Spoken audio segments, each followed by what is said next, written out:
Hello बच्चों, ये प्रश्न को देखते हैं। तो प्रश्न में दे रखा है, किसी कार्बनिक यौगिक में कार्बन तथा हाइड्रोजन के परिणात्मक निर्धारण के लिए उपयुक्त सिद्धांत, उपकरण तथा प्रक्रम का वर्णन कीजिए। आइए मुख्य अवधारणा की चर्चा करते हैं। मुख्य अवधारणा। तो प्रश्न में क्या दे रखा है, किसी कार्बनिक यौगिक में कार्बन तथा हाइड्रोजन के परिणात्मक निर्धारण के लिए प्रयुक्त सिद्धांत, उपकरण तथा प्रक्रम का वर्णन कीजिए। यहाँ पे दे रखा है हमें कार्बन तथा हाइड्रोजन के परिणात्मक निर्धारण के लिए प्रयुक्त सिद्धांत की व्याख्या करनी है। तो हम कार्बन तथा हाइड्रोजन का पता कैसे लगाते हैं? तो हम क्या करते हैं, सर्वप्रथम एक शुष्क परख नली में CuO के साथ यौगिक को गर्म करते हैं। यौगिक को गर्म करके कार्बन और हाइड्रोजन का पता लगाया जाता है।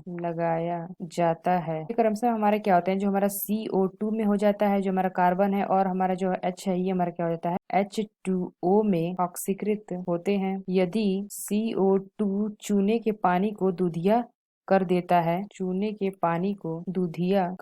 है और H2O निर्जल CuSO4 को नीला कर देती है, तो कार्बन और हाइड्रोजन की उपस्थिति की पुष्टि हो जाती है। तो यहाँ पे अगर हम इसके उपकरण की बात करते हैं, तो यहाँ पे हमारा देखा तो ये हमारा क्या होता है, यहाँ पे हमारा एक बर्नर होता है। तो ये हमारा क्या होता है, ये हमारा होता है बर्नर। और यहाँ से अगर हम इसको गर्म करते हैं, तो ये हमारा क्या है, यहाँ पे अगर हम देखें तो ये हमारा क्या है, यहाँ पे हमारा है शुष्क CuO प्लस हमारा क्या है, कार्बनिक पदार्थ। यहाँ पे हमने क्या देखा, यहाँ पे हमारा है शुष्क CuO तथा कार्बनिक पदार्थ। और यहाँ पे इसको हम गर्म करते हैं, तो यहाँ से अगर हम देखें तो यहाँ पे हमारा क्या होता है, पानी की बूंदें निर्जल CuSO4 को नीला कर देती हैं।